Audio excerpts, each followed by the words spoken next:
Graça e paz, irmãos, paz de Deus, paz do Senhor Jesus Cristo e Shalom. Irmãos, um irmão, eu não sei de qual denominação, nem me interessa, mas na sua simplicidade eu quero, se esse irmão ouvir este vídeo, né? Eu quero dizer, irmãos, que o irmão não fez por mal, certo, irmãos?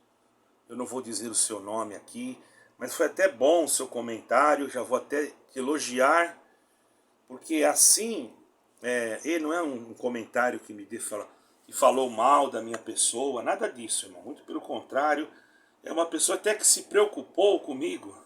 Então eu quero agradecer o irmão por esse comentário, certo, irmãos? Porém, eu quero esclarecer que o irmão deve ter aprendido errado, irmãos, de alguém que lhe ensinou errado, não é? E a gente vê que o irmão tem temor de Deus, a gente vê que o irmão tem reverência a Deus, a gente vê isso, porque o irmão se preocupou, não é? O que o irmão disse para mim? O irmão falou o seguinte, irmãos, desse jeito, ó. Irmão, o vídeo estava muito bonito, né? Estava tudo certo, quer dizer, sinal que ele gostou do vídeo, então eu agradeço, viu, irmão? Que o irmão gostou do vídeo e louvado seja Deus por isso, irmão. Porque eu fico feliz quando alguém falou que estava tudo bom, isso assim. Então está sendo elogiado, mas é uma forma carinhosa que o irmão usou, né? Para não dizer que estava falando alguma coisa desfazendo. Porém, houve um grande equívoco, talvez na interpretação do irmão, não por culpa do irmão. Alguma instituição deve ter ensinado o irmão errado. Então cabe a mim passar para o irmão a realidade, ok, irmãos? Porque o irmão disse assim, que no meu vídeo eu disse que o Senhor morreu e ressuscitou. E agora estava sentado à direita de Deus, né? E no seu reino, né? Como está escrito. O irmão disse que eu errei, que o Senhor Jesus morreu e ressuscitou, mas o Senhor ainda não entrou no reino. Eu não sei aonde o irmão escutou isso, não é? Eu sei que teve algum lugar aí que falou isso, mas faz algum tempo, então por certo o irmão não escutou a retratação que o irmão quis explicar lá, não sei se se retratou ou não, também não tenho nada a ver com isso, não quero aqui, quero deixar claro, bem claro, que não estou falando de ninguém aqui, estou dando um ensinamento para os irmãos entenderem o que quer dizer assentar-se à direita de Deus, certo? Sentar-se à direita do Pai, irmãos, significa o quê? A inauguração do reino do Messias, que é Cristo. Então, quando ele morreu e ressuscitou, ele foi à direita de Deus, isso está escrito. Então eu vou provar isso, não é? Quando se cumprindo também uma profecia que está no livro de Daniel, não é? A respeito do Filho do Homem. Porque diz assim, porque foi-lhe entregue o domínio e realeza, e todos os povos e nações e línguas o servirão. Certo, irmão? Está escrito em Daniel, ok? Então nós temos que entender isso. Hebreus 8, também versículo 1, irmãos, né? Está escrito, ora, o mais importante de tudo que temos afirmado é que sim, temos um sumo sacerdote, o qual se assentou à direita do trono da majestade nos céus. Analisa uma coisa, irmão. Quem está sentado à direita no trono de uma majestade está num reino. Não existe outro lugar que tem uma majestade sentada num trono, a não ser um reino. Então aqui está dizendo o quê? Que o Senhor Jesus morreu e ressuscitou e está no reino.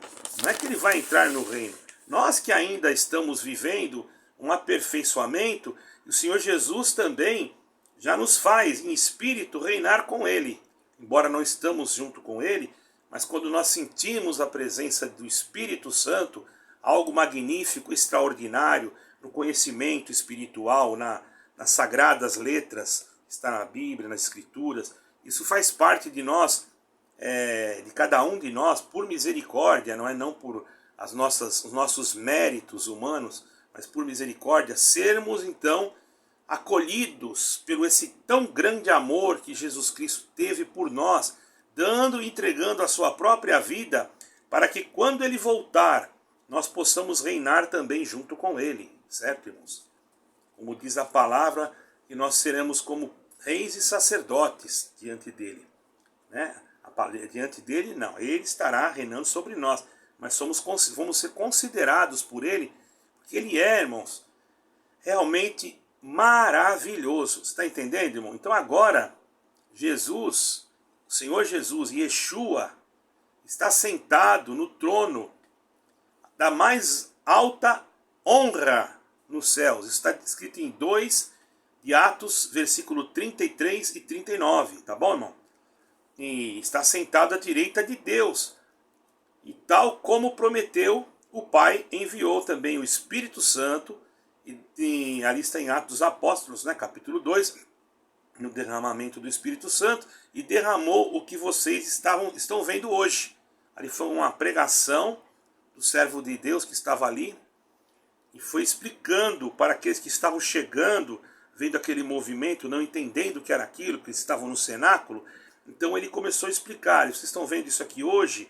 E também, irmãos, Davi, ele teve uma participação, porque ele disse assim, o meu Senhor se assentará no trono, e eu estarei aos pés do meu Senhor. Então Davi não estava falando de si mesmo naquele momento. Então quem estava sentado no trono? O Senhor. Quem é o Senhor? O Senhor dos exércitos, o Senhor Jesus Cristo, Yeshua HaMashiach, são Senhor. É um só Deus, não tem três. Ok? E quando fala à direita, não quer dizer literalmente à direita. Pode-se ser literalmente, por que não? Mas eu entendo que a direita não estou falando em política, irmão, pelo amor de Deus. Não vai misturar na cabeça, tá bom, meus queridos? A direita de Deus quer dizer o lado do poder de Deus, né?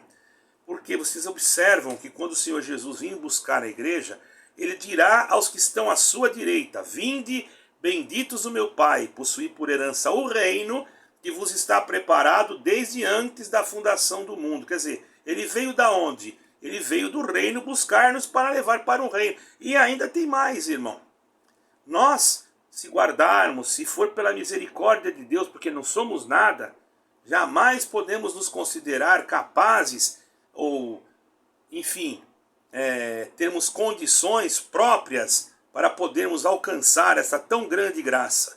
Porque nós somos salvos por graça, por misericórdia, não é por méritos. Entende? É lógico que quando temos o Senhor atuando dentro de nossas vidas, irmãos, nós sabemos piamente que o Senhor, ele opera se nós dermos espaço também. Porque se a nossa carne, nós temos uma certa tendência da carne de pender para o mal. E esse cuidado, caríssimos irmãos, nós temos que ter, de lutar. Por isso que existe uma luta entre carne contra o espírito. É algo muito difícil. Se não fora pela misericórdia de Deus, ninguém se salvaria, irmãos. Não existe salvação sem Cristo. Não existe vida eterna sem Cristo. Ok? Creio que o irmão entendeu bem, não é, irmão? Alguém deve ter falado para o irmão, talvez, outra coisa, não é? E talvez o irmão entendeu de outra maneira. Dizer que o Senhor Jesus não está no reino é a mesma coisa que eu dizer que em Hebreus 8 está errado, então, o que está escrito. É o que eu dizer que 2 de Atos dos Apóstolos, versículo 33 ao 39, também não estaria certo. Entendeu, meus caros irmãos? Meu caríssimo irmão, não fique ofendido. Não falei o seu nome, ok?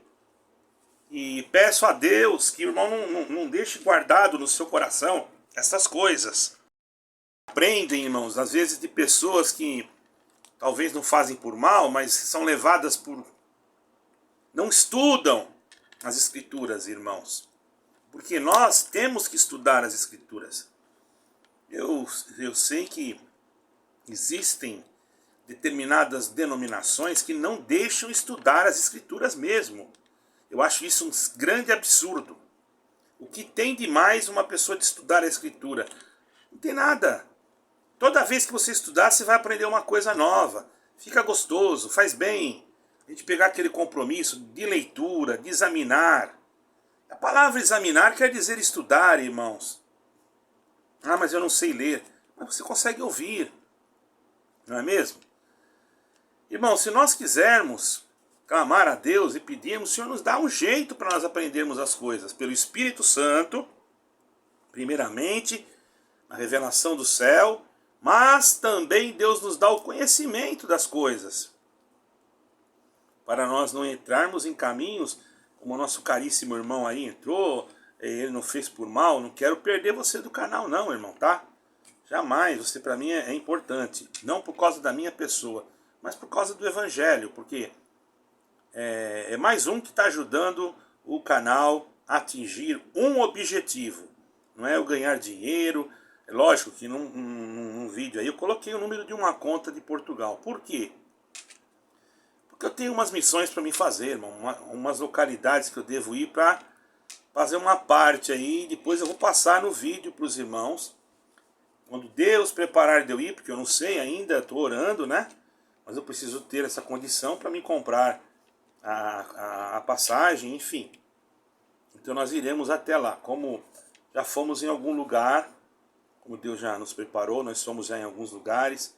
E agora terei que ir até esse lugar que é na Itália, certo, irmãos?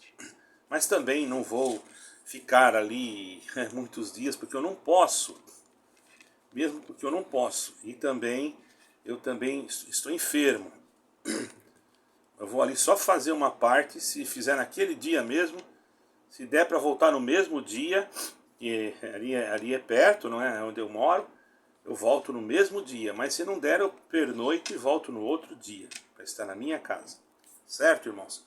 Não é uma viagem de passeio, é uma viagem de missão.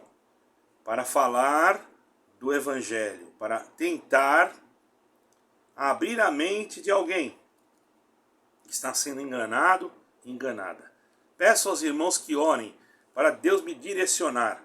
Eu já estou orando e sei que Deus vai tomar um caminho, certo, irmãos? De alguma forma. Tá bom, meus queridos irmãos? No momento eu não posso ir na cidade. Eu estou com os meus pés todo inchado, devido aqui ao sofrimento do meu acidente, algumas coisas. Ainda estão inchado meu corpo, mas não me quebrei em nada, estou muito contente e muito grato por tê-los como inscritos desse canal.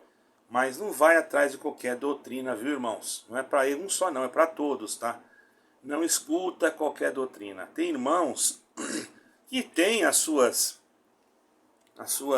ideologias. Eu jamais vou desprezar ninguém. Aquele que coloca um comentário discordando do que eu falo, mas se colocou com educação, eu ponho o coraçãozinho lá. Aproveitando a oportunidade, irmãos, eu tenho muitos comentários que eu não respondi. É porque no YouTube existe um lugar que fica os comentários em análise, para a gente depois ir e analisar. Por quê? Porque eu comecei a fazer isso, porque tinha muita gente que entrava e falava palavrões. Eu não gosto, irmãos. Eu estou falando das coisas de Deus, um canal que fala das coisas de Jesus Cristo, e chega lá uma pessoa, chama a gente disso, daquilo, e chama a gente de burro, desculpa a expressão ainda, isso ainda é palavrão, né? Porque a pessoa falou isso, tudo bem, mas a gente fica ofendido no sentido de, não de mágoa, né? Ofendido pela própria pessoa, porque eu fico triste pela pessoa que fala uma coisa dessa, que não entendeu nada. Eu não posso blasfemar contra o meu irmão, xingar o meu irmão, ou falar que eu não vou perdoar, que eu vou pensar que vou perdoar. Isso aí não existe, isso aí não é evangelho, irmãos. Isso não é evangelho. Você fala, se você estiver num lugar que prega isso daí, você não está servindo a Deus no evangelho. Pois o evangelho disse, o Senhor Pedro falou, Senhor, quantas vezes pecará o meu irmão contra mim e eu o perdoarei? 7? O Senhor Jesus, o que ele falou? Não te digo 7, mas 70 vezes 7. Você está entendendo, irmãos? Então, se o Senhor Jesus fala uma coisa e vem um ser humano e fala que é responsável por alguma denominação aí, e fala uma coisa dessas, irmão, me perdoem vocês aí. Não era nem para me pedir perdão, né? Mas nesse caso eu vou dizer uma coisa para os irmãos. Alguma coisa não está funcionando direito, irmãos. Não é o povo que é culpado, pelo amor de Deus. não é o povo, não é não. O povo não tem culpa de nada. Eu isento o povo, a não ser aqueles que são pessoas que realmente aderem a esse tipo de sentimento, e é um sentimento diabólico, porque nós não podemos jamais desejar nem o mal do meu irmão, do nosso irmão. Porque se nós desejarmos o mal do nosso irmão, já no nosso coração está escrito, nós estamos cometendo homicídio. E nenhum homicida terá parte no reino de Deus. Está percebendo? O que falta de leitura, de instrução, e os irmãos na simplicidade. Eu aconselho, irmãos, de todo o meu coração, comprem uma Bíblia, aqueles que já têm, comprem outra, porque vai haver alguma coisa aí para frente que eu não posso abrir totalmente aqui, tá? E outra coisa a mais, irmão. Se você não sabe ler, procure de uma forma adaptar o seu aparelho de celular num aplicativo que tem uma Bíblia. Peça para alguém mais jovem, se você não sabe, que ela é falada. Não sabe ler, você pode escutar a Bíblia inteirinha. Então você já vai aprendendo mais. Porque nós aprendemos todo dia. Você pensa que eu sei alguma coisa? Eu estou aprendendo. Aprendi com o irmão aí algumas coisas, que mandou um comentário. Mas o irmão também, ele é assim, uma pessoa que põe logo, fala na cara, assim, né? Mas também eu já faria diferente, né, irmão? Eu já viria com mais cautela, porque eu não tenho interesse de ofender ninguém. E tem pessoas, se você falar de uma maneira, ele já acha que está ofendendo ele. Eu sei porque eu vou ter que mudar muita coisa, porque eu sei que tem coisas que para mim ensinar, eu tenho que fazer um rodeio para não deixar ninguém. É difícil agradar a todos. Mesmo que nós fizermos tudo com amor, carinho e simplicidade, vai aparecer alguém que nos xinga. Não adianta. Acabei de falar que eu não gosto que ninguém me xingue, que eu também não xinguei, nunca não xinguei ninguém. E nunca nem sentei ninguém, irmão. Quando eu estava em exercício ministerial, na atividade, hoje eu estou exercício ministerial, mas na liberdade do Espírito. Não tem que ninguém me dá ordem. Quem me dá ordem é o Senhor Jesus Cristo. E eu vou aprendendo, às vezes com um, com outro, vou lendo a Bíblia e tal. E outra coisa, irmão, vamos ter bastante cuidado quando nós for falar de teologia, irmão, porque muitos não entendem. Você sabe que a Bíblia que você tem na sua mão foi um teólogo que escreveu. João Ferreira de Almeida era um teólogo. E olha, os homens que escreveram as Sagradas Escrituras, todos eles eram pessoas cheias do Espírito Santo e que tinham conhecimento do Espírito de Deus e da luz da palavra. Sabe por quê, irmãos? Porque até conheciam as letras. Porque na época do Senhor Jesus se falava muito hebraico, ou se falava muito grego também. Então, tinha muitas traduções que foram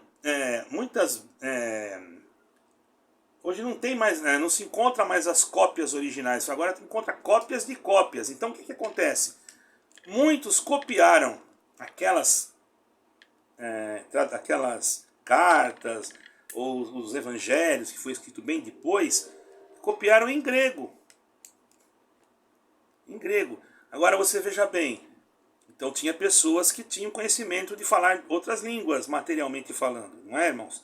E esses homens eram os rabinos, eram os rabis, por que chamavam o mestre, o Senhor Jesus Cristo, de Rabone? Porque ele era um mestre, ele era um rabino, ele era um Rabone. Quando Marta encontrou o Senhor Jesus ali na porta do sepulcro, ela falou assim, você falou mestre, numa tradução fala mestre. Porque mestre, rabino e Rabone é a mesma coisa. Está entendendo, meu querido irmão? Então vamos guardar no nosso coração esse conselho, principalmente na parte que diz a respeito, que dizer que o Senhor Jesus ainda não está no céu, não está no reino. O Senhor Jesus, ele está no reino. Está escrito isso em vários lugares. E ele virá e não tardará. Então não vamos nos deixar ser levados por qualquer pregação aí. Até examine o que eu estou pregando. Eu posso cometer erros, mas não são erros graves. Um irmão falou que eu cometi um erro num lugar, tá? Eu confesso que tem alguns lugares que a gente pode trocar uma palavra, trocar Sheol por inferno, inferno por Sheol, entendeu, irmão? Isso daí é uma coisa normal, pode acontecer com qualquer um. Eu já vi grandes, eu quero dizer assim, pregadores conhecidos, que pregavam em grandes igrejas, cometerem erros grandes. Uma vez um irmão me disse, de uma denominação a qual pertencia, que ele estava num culto e o irmão, muito famoso assim no sentido de conhecimento, era conhecido, era um irmão muito sábio, muito cheio do Espírito Santo, e ele falou uma coisa errada. E o irmão que estava no banco ficou preocupado, falou, meu Deus, ele errou. E ele não parou, ele continuou, mas ele mudou o assunto dentro do mesmo texto, mas não teve como ele voltar para corrigir, senão ele ia perder a linhagem daquela explicação. Só que quem é espiritual já entendeu. Por quê? Quando ele terminou a pregação, ele falou, irmãos, nós às vezes erramos, mas quem é o homem que não erra? Vamos agradecer ao Senhor por esta pregação, por esse culto. Pronto. Quem entendeu o erro dele, que foi uma coisa simples, ele talvez trocou o nome de alguém, ou chamou José de João, ou João de José, entendeu, irmãos? Isso daí é uma coisa que pode acontecer com qualquer um, não é um erro doutrinário, não é um erro que vai causar um impacto na fé de alguém. Agora dizer que o Senhor Jesus não está no reino é um pouquinho preocupante, não é? Então vamos guardar no nosso coração esse conselho. Por favor, deixe o seu like, nos ajude. Estaremos sempre à disposição de pregar o Evangelho de Jesus Cristo e a verdade da palavra de Deus. Deus os abençoe, fique com Deus, graça e paz de Deus e shalom.